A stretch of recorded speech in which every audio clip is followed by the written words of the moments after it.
koperasi dalam sistem perekonomian itu ada tiga: sistem ekonomi kapitalis, sosialis, dan sistem ekonomi campuran. Oke, sistem ekonomi kapitalis, sosialis, dan campuran. Masih ingat yang dikatakan sistem ekonomi sosialis? Roza mungkin?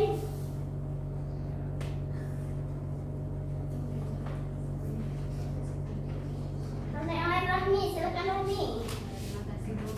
Sistem ekonomi sosialis adalah sistem di mana pemerintah memegang peran penuh dalam sistem perekonomiannya. Oke, sistem sosialis ya dipegang oleh pemerintah, sedangkan kapitalis itu individual atau pasar yang punya modal. Kemudian yang campuran yaitu pemerintah dan juga pemilik modal. Nah, hari ini kita singgung mengenai organisasi koperasi dalam sistem pasar. Nah, sebelumnya sistem ekonomi perekonomian, sekarang yang sistem pasarnya. Harapannya hari ini saudara paham mengenai yang namanya konsep pasar, kemudian apa kelebihan dan kelemahan dari yang namanya koperasi sebagai sebuah sistem pasar, kemudian hubungan pasar dengan koperasi, dan juga hubungan sikap terhadap kebijakan harga koperasi serta peran pemerintah. Nah, bicara mengenai pasar, di semester sebelumnya mungkin kita udah bicara juga mengenai pasar. Masih ingat apa yang dikatakan pasar? Silakan Suci. Masih kesempatannya Bu, pasar adalah tempat terjadinya proses jual beli penjual dan pembeli. Sederhananya bertemunya penjual dan pembeli. Dalam ekonomi kita katakan proses terjadinya permintaan dan penawaran. Nah, di sini apa kaitannya kira-kira dengan koperasi? Kalau kita lihat kesinkronan koperasi sebagai sistem pasar.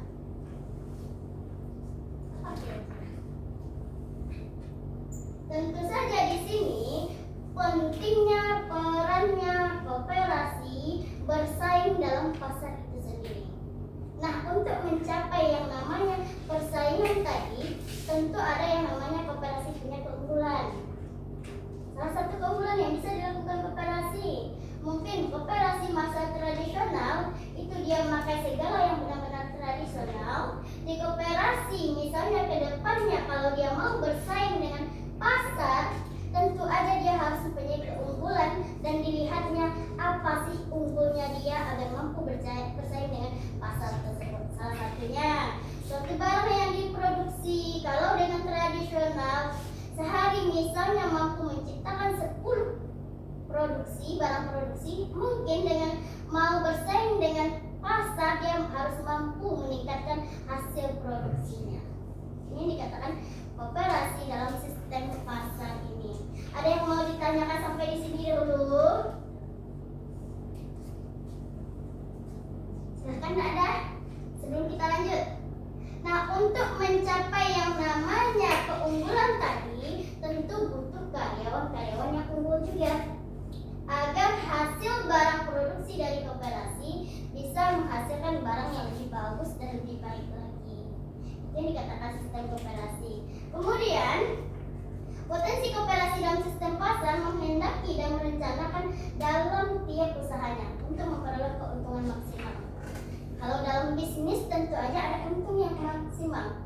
Maka dalam koperasi dia mencapai untung pula, yang pada akhirnya dalam bentuk yang namanya pembagian SHU. Sebagaimana sebelumnya juga kita bahas bahwasanya yang namanya sisa hasil usaha tadi dapat dibagikan sesuai dengan partisipasi anggotanya. Oke. Masih ingat apa aja partisipasi anggota ini?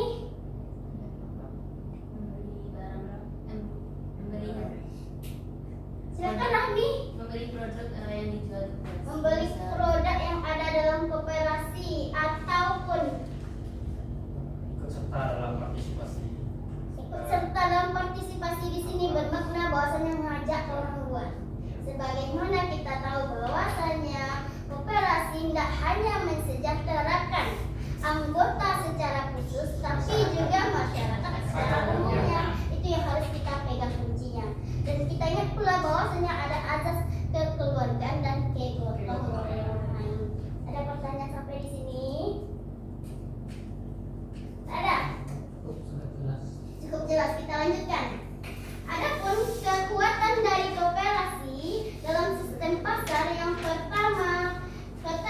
peran anggota dalam koperasi dapat ditunjukkan dalam yang namanya partisipasi.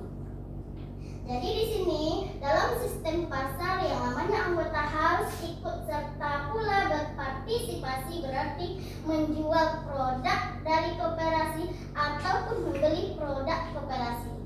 Sebagaimana kita tahu bahwasanya anggota koperasi punya dua peran. Masih ingat peran anggota? Apa aja kira-kira dua peran anggotanya? Aulia, Rahmi, Manisa.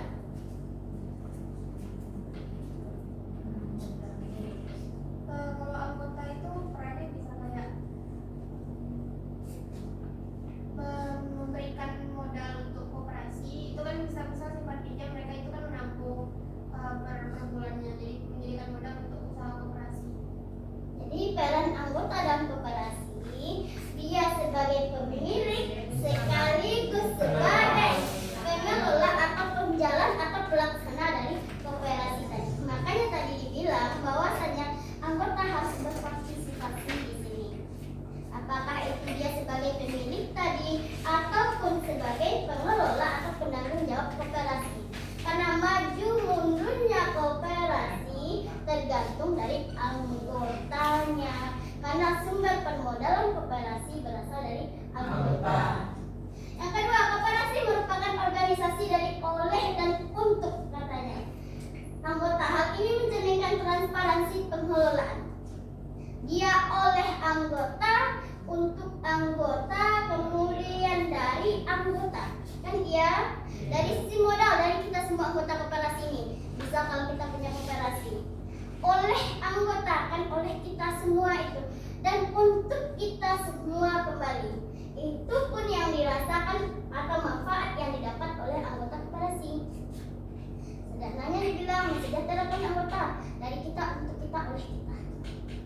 Makanya dibilang tadi bahwasanya harus ada yang namanya kerjasama antar anggota koperasi. Nah, dalam sistem pasar mencapai laba yang besar, kalau dalam berbisnis kan laba yang besar. Nah, gimana dengan koperasi kira-kira? Perlukah laba yang besar pula? Kenapa tidak? Yang penting itu cuma kesejahteraan anggotanya. Yang penting sejahtera anggotanya itu udah cukup, kemudian sejahtera masyarakat umum. Adapun untung yang ingin didapatkannya tidak terlalu tinggi. Yang penting nanti ya udah ada SHU kita bagi, tidak ada SHU berarti kita sabar dan ikhlas saja di dalamnya. Karena di dalam koperasi ada nilai-nilai sosial itu yang ada di dalamnya. Kemudian yang ketiga, keseimbangan pemanfaatan hak dan penekanan kewajiban yang harus dilakukan seluruh anggota. Berarti di sini ada tanggung jawab, ada kewajiban dari kita anggota ini. Karena yang namanya kita tadi punya peran sebagai pemilik sekaligus pengelola koperasi. Dan yang keempat, anggota yang terhimpun merupakan konsumen yang potensial sekaligus sebagai produsen yang potensial. Apa maknanya di sini? Anggota ini dia produsen yang potensial, kemudian dia juga dikatakan sebagai konsumen yang potensial juga. Yang bermakna kalau produsen, arti produsen apa sih? Menghasilkan barang dan jasa. Berarti di koperasi kita anggota dituntut menjadi seorang yang menciptakan produk itu yang berpotensi. Kemudian kita punya peran yang kedua katanya, konsumen yang potensial. Selain menciptakan produk, makna konsumen berarti orang yang menghabiskan nilai guna. Berarti kita pula yang akan menghabiskan nilai guna dari produk kita tadi.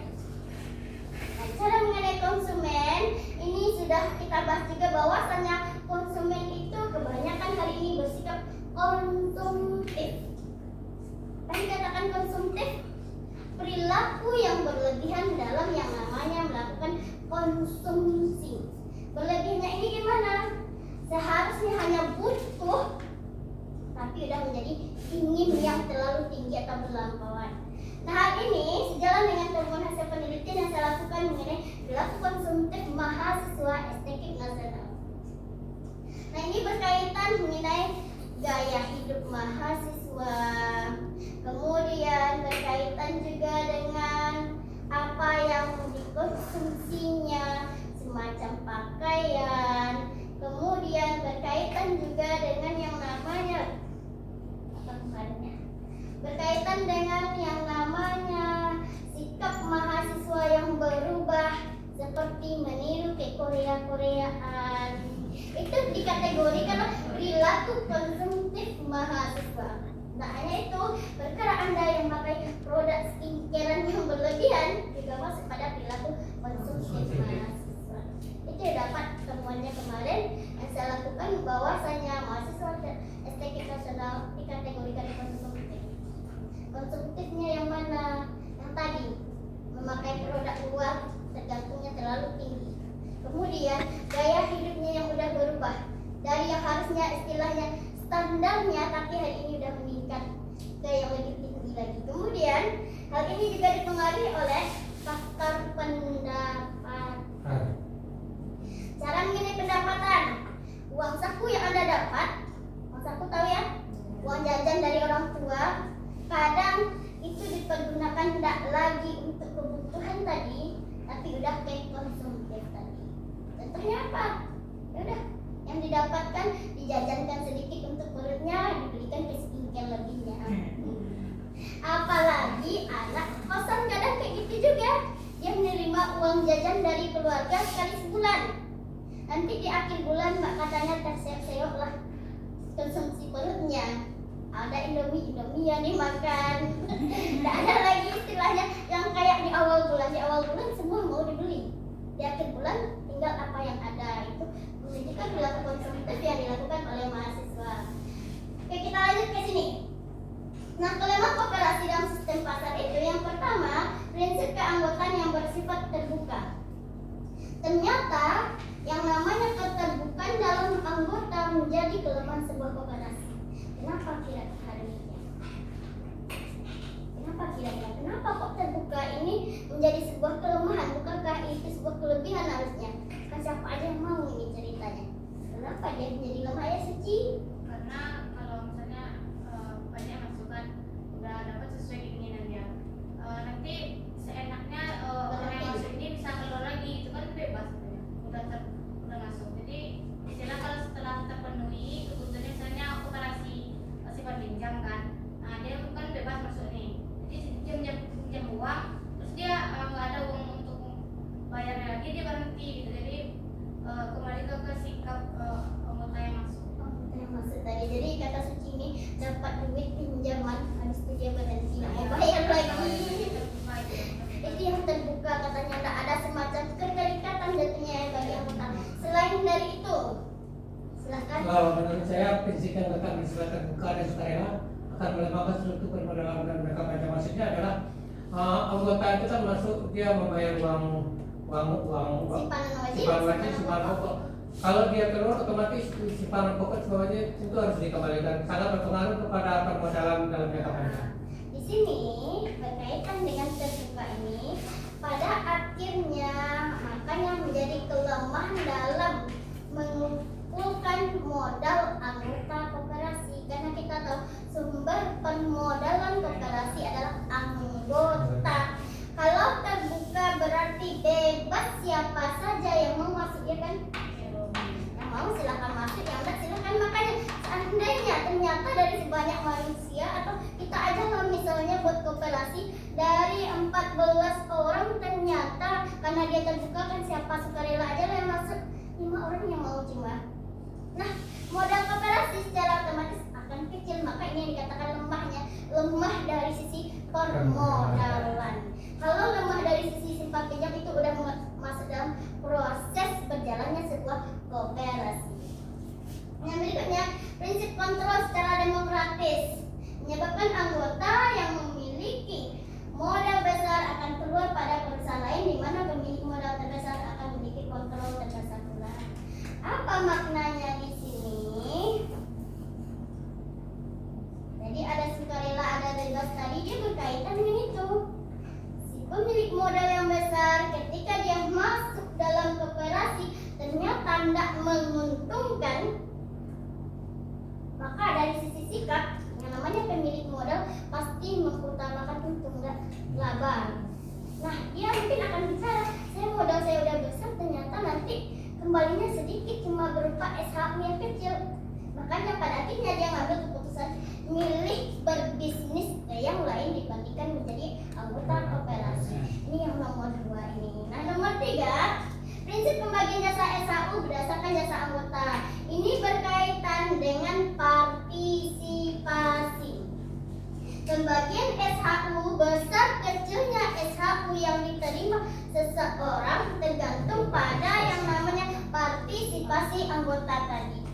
Apa partisipasinya? Apakah itu menjadi konsumen yang produktif atau yang konsumen yang benar-benar sering berbelanja di koperasi, atau konsumen yang hanya sekali-kali istilahnya partisipasinya, atau menjadi konsumen yang ngajak orang lain kan partisipasi juga.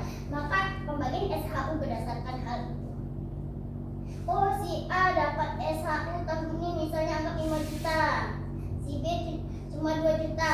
Itu berarti partisipasi si B lebih rendah daripada partisipasi si A tadi. Mungkin aja kan si A dia hanya berbelanja tapi dia ngajak orang juga untuk berbelanja, kan jadi pembukaan masuk ke dia. Itu pembagian SHU. Kemudian yang berikutnya, prinsip bunga yang terbatas atas modal akan mengurangi kegiatan anggota untuk menabung pada koperasi. Kita tahu di koperasi bunga itu tidak ada sebenarnya atau rendah. Makanya pada akhirnya malas orang menabung. Orang kan lebih penting bunga yang besar, dapat bentuk yang besar tadi. Dari koperasi itu bunganya minim. Itu salah satu kelemahan dari koperasi. Nah, kita lanjut pada koperasi dalam rantai tata niaga. Bicara dalam rantai tata niaga, apa sih yang terpikirkan oleh Anda? Koperasi dalam tata niaga. Tata niaga. Proses perdagangan. Dalam proses yang namanya kayak pasar tadi. Di sini ada 3 yang berperan. Ada yang namanya pedagang, ada yang produsen, ada yang konsumen. Pedagang siapa dia? Karena distributor jatuhnya ya, distributor jatuhnya. Kalau produsen yang menciptakan barang produksi tadi, kemudian konsumen kita salah satunya yang menghabiskan nilai guna atau yang makan nilai guna ini. Atau pembeli lah Anda bilang. Nah, dilihat dari tata niaga, yang namanya seorang produsen ini dia punya banyak pilihan. Pertama, bisa melayani langsung konsumen. Pernah lihat produsen langsung melayani konsumen? Semacam tempat produksi. Nah, ada orang beli langsung dilayaninya, langsunglah dijualnya. Contoh, kayak makanan kalau di Pariaman makanan khas misalnya apa itu? Keripik. Apa namanya? Keripik salah. Itu kan dia produksi langsung. Diproduksi langsung oleh produsen tadi. Nah, orang beli langsung ke tempat produksinya. Makanya di sini dikatakan si produsen dia bisa menjual langsung kepada konsumen. Atau yang kedua, produsen menjual ke pedagang besar, kemudian pedagang besar menjual ke pengecer dan pengecer menjual ke konsumen. Ini dalam arti sudah banyak tangan-tangannya. Produsen ke distributor pertama, kayak misalnya kerupuk ladu yang di Pariaman, dijualnya ke pengecer, pengecer diecerkan lagi ke pengecer berikutnya, dari pengecer berikutnya baru ke konsumen atau yang menikmati tadi. Yang ketiga, produsen punya beberapa agen penjualan yang menjual yang namanya langsung kepada pengecer dan oleh pengecer ke konsumen. Apa maknanya di sini? Produsen katanya punya kaki tangan, punya semacam kedai-kedai lainnya yang cabang-cabangnya. Misal yang ladu tadi di Pariaman, kemudian dia punya toko pula di Pokambar ini. Itu yang jadi pengecernya, ternyata diecerkan lagi ke pengecer baru ke konsumen. Ditaruh-taruh ke grosir, ke kedai-kedai, ke minimarket atau ke yang lainnya. Yang berikutnya, produsen menjual ke pengecer secara langsung dan oleh pengecer ke konsumen sama dengan yang tadi. Kemudian produsen mempunyai beberapa agen penjualan yang melayani konsumen akhir. Nah, ini apa maksudnya ini? Produsen yang menjual langsung ke agennya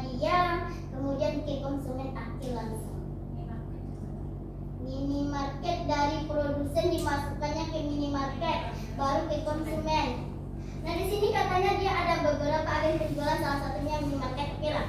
Atau agen penjualan lainnya, kayak dimasukkannya ke grosir misalnya, orang beli ke grosir konsumen langsung, itu kan yang nomor 5 ini. Jadi produsen masukkan ke agen penjualan, konsumen membeli langsung ke agen penjualan. Atau yang sederhana yang dibilang minimarket tadi. Atau toko-toko orang kan ada juga swalayan atau apa kan ditaruh orang di sana. Itu baru konsumen ngambil langsung dari si pengecer pertama. Beda halnya dengan nomor 4 ataupun nomor 3 tadi.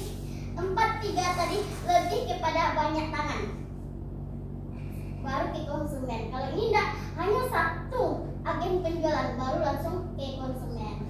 Ada pertanyaan sampai di sini? Silahkan bertanya. Mungkin ada yang tak dipahami sepanjang yang kita jelaskan tadi.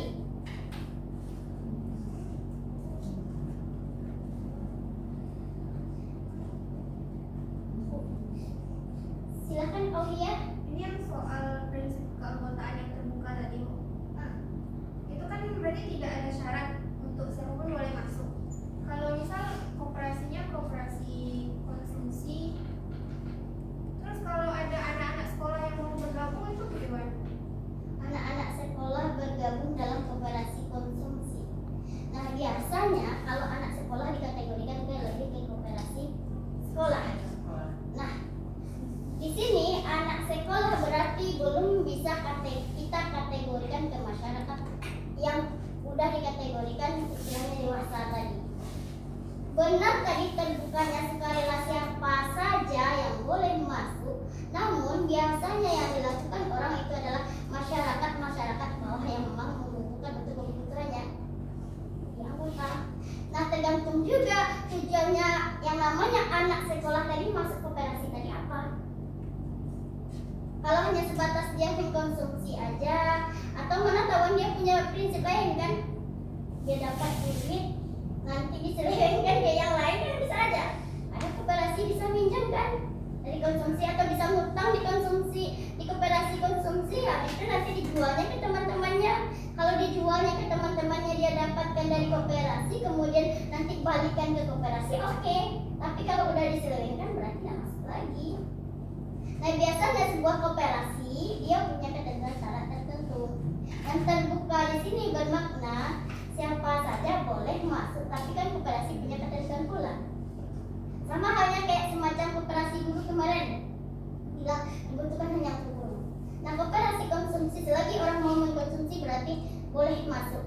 Tapi ada sebagian koperasi ngasih syarat tertentu. Mana tahu dikasih syaratnya harus anak berumur 17 tahun misalnya. Atau harus dari masyarakat yang emang nggak ditanggung orang tua lagi. Ini apa? Kalau anak sekolah kan masih minta uang ceritanya itu. Dia masuk koperasi konsumsi yang berarti barang-barang di koperasi yang mau dikonsumsikannya. Gimana Aulia? Kita lanjut. Dalam hal sebelumnya, konsumen yang rasional. Nah, di sini ada cerita konsumen rasional. Masih ingat konsumen rasional dengan konsumen irasional? Silahkan siapa yang mau jawab ini. Yang konsumen irasional itu apa maksudnya? Konsumen yang rasional itu apa pula maknanya? Nah, kata irasional, rasional. Kalau konsumen yang rasional itu dia membeli sesuatu barang memang dibutuhkan. Sesuai kebutuhannya. Ya, sesuai kebutuhan. Sedangkan yang irasional itu untuk apa itu aja, misalnya dia sudah punya suatu barang untuk gaya-gaya aja, untuk sekedar untuk bersaing aja, keinginan, tidak kebutuhan lagi. Oke, yang lain yang punya pendapat? Kalau tidak salah, kalau dari segi bahasa kan rasional itu masuk akal, irasional itu tidak masuk akal. Jadi kalau konsumen yang rasional itu dia yang dibelinya itu masuk akal, jadi tidak untuk hal-hal yang tidak bermanfaat. Kalau tidak bermanfaat itu kan untuk apa sih dibeli, itu kan itu tidak sesuai dengan Kebutuhannya. Oke, ya sama ya. Ya, kebutuhan konsumen rasional, dari maknanya rasional, masuk akal katanya tadi. Betul juga. Berarti konsumen yang masuk akal dong Bu. Kalau diartikan satu-satu kata, di sini bermakna bahwasanya bagaimana konsumen itu masuk akalnya dalam yang namanya mengkonsumsi. Nah, masuk akalnya Anda dalam mengkonsumsi kira-kira apa? Anda mengkonsumsi sesuatu sesuai kebutuhan. Itu dia rasionalnya. Berarti hari ini saya lapar, saya makanlah. Itu masih rasional. Tapi ketika Anda udah kenyang tadi, udah makan udah kenyang, kemudian masih pengen lagi yang lain, misalnya kayak gorengannya, TS-nya, kemudian nanti pada akhirnya berujung pada mubazir, kan jadi irasional jadinya. Itu yang rasional dan irasional. Nah, di koperasi ada konsumen rasional, berarti konsumen yang masuk akal dalam mengkonsumsi barang-barang produksi dari koperasi. Sedangkan yang irasional ini tidak lagi kebutuhannya, tapi udah ke keinginannya. Contohlah di koperasi konsumsi yang dibilang tadi. Oh, di koperasi konsumsi ada jual beras, jual sembako lah. Kapan Anda dikatakan rasional berbelanja di koperasi konsumsi tadi? Kapan kira-kira Anda dikatakan rasional, ini seorang konsumen rasional berbelanja pada koperasi konsumsi? Dikatakan rasional ketika kita misalnya kita hari ini butuhnya seliter tablet seliter. Hari ini butuh seliter beras. Uang kita cukup untuk seliter beras. Yaudah, itu kita rasional. Kalau sebenarnya seliter kan dia pikirkan tuh hari itu hari berapa, terus dia hutang. Jadi rasional, jadi kayak lebih kuat lagi. Istilahnya daya mampunya dia tidak sesuai dengan daya belinya. Daya belinya tidak sesuai dengan keinginan atau kebutuhannya tadi. Itu irasional tadi. Oke, bisa kita terima. Yang lain, misalnya di koperasi konsumsi, si Mega nih kebetulan dia punya duit, kan banyak jual koperasi konsumsi. Dia sebenarnya hanya butuh mungkin beras karung misalnya, cabai sekian, misalnya seperempat lah. Ternyata dia punya duit lebih, semua isi koperasi dibelinya. Apa artinya? Beras dibelinya sekarung, cabai dibelinya seperempat, itu masih butuhnya dia. Nah, udah melebihinya, ternyata dia nggak butuh sarden sebenarnya, tapi dibelinya juga. Semacam harapan masa depan, pernah dengar kan? Harapan kedepannya ini dalam konsumsi ada gini katanya. Takut nih ke depannya naik harga atau segalanya. Nah, Mega ini bukan takut naik harga atau apanya, tapi dia merasa ini sarden enak kayaknya ini. Maka dia beli si sarden tadi, atau ada mie yang lain sebagainya kan. Oh, ini bisa malam nanti selingan habis makan nasi. Berarti itu kan udah irasional sifatnya si Mega tadi, atau dalam mengkonsumsi tadi. Nah, di sini bila koperasi dimasukkan dalam analisis, maka seorang produsen punya 3 alternatif yang pilih-pilih. Yang pertama, menjual langsung ke konsumen, hampir sama dengan yang tadi. Yang kedua, menjual ke pedagang, pendistributor ya. Yang ketiga, menjual ke koperasi. Apa maknanya ini menjual ke koperasi? Dalam artian produsen menjadi pemasok untuk koperasi, kan ada yang demikian. Jadi pemasok, jadi tidak hanya koperasi menciptakan semua barangnya tadi. Kan mungkin pula misalnya konsumsi beras dia tanami sendiri oleh koperasi, cabai ditanami sendiri, kapan panennya? Bisa-bisa tidak jalan koperasi tadi. Maka ada agen lain yaitu pemasok. Salah satunya produsen yang menjadi pemasok dalam koperasi. Nah, dalam hal ini produsen akan memilih alternatif yang dapat memberikan kelebihan. Yang paling besar atau produsen akan melihat mana untung yang lebih besar. Maka biasanya produsen akan berpikir bagaimana laba yang besar. Laba yang besar di sini berarti keseringan yang dilakukan produsen lebih baik dia ke pedagang dijualnya daripada koperasi. Nah, mungkin ini salah satu penyebab kenapa koperasi istilahnya barang yang mau diperjualbelikannya minim. Kenapa prinsipnya koperasi koperasi dia berdiri pada yang namanya azas kekeluargaan dan kegotong royongan, azas demokratis. Jadi bagi dia ketika dia membeli barang dari hasil produksi sebuah produsen, tentu harga yang diminta standarnya produsen. Misal biaya pembuatan suatu barang 50.000 dibeli ke produsen maunya di atas sedikit aja kan, 52.000. Beda dengan pedagang atau pengecer. Maka yang dilakukan produsen biasanya memilih menjual ke pedagang dibandingkan ke koperasi. Kan tidak menguntungkan bagi dia. Sama halnya dengan perkara penanam modal yang besar tadi. Penanam modal yang besar tadi yang diharapkannya di koperasi itu untung juga. Anda misalnya nih ya, punya saham, punya uang banyak, yang Anda harapkan pasti untung kan? Gimana uang Anda itu berputar, dapat bunga yang besar, padahal koperasi bunga kecil cuma. Jadi kalau saya gabung ke koperasi, secara otomatis uang ini lambat perputarannya, makanya dia lebih pilih mana ke bidang usaha lain yang bisa menghasilkan untung yang lebih besar, uang berputar dengan cepat. Oke, cukup paham materinya sampai di sini? Oke, kita lanjut pada simpulan. Siapa kira-kira yang dapat menyimpulkan materi kita hari ini? Jadi apa sih sebenarnya koperasi dalam sistem pasar ini? Silakan Suci.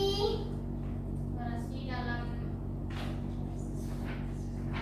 sistem pasar itu koperasi memegang peran penting di mana ia bersaing merebutkan pelanggan lebih kepada keuntungannya koperasi. Di mana dia mempertahankan keunggulan produknya dalam persaingan di pasar. Oke, jadi koperasi dalam sistem pasar, koperasi harus mampu mempunyai daya saing, punya keunggulan untuk bersaing dengan bisnis lainnya. Kalau koperasinya masih mau maju, tapi kalau tidak dia tidak akan berkembang dengan baik koperasinya. Oke, untuk kedepannya kita punya tugas seperti biasa, analisis jurnal. Berarti Anda buat di rumah dan jangan lupa pula baca pula materi berikutnya. Untuk hari ini kita cukupkan pembelajaran sampai di sini. Akhir kata, wabillahi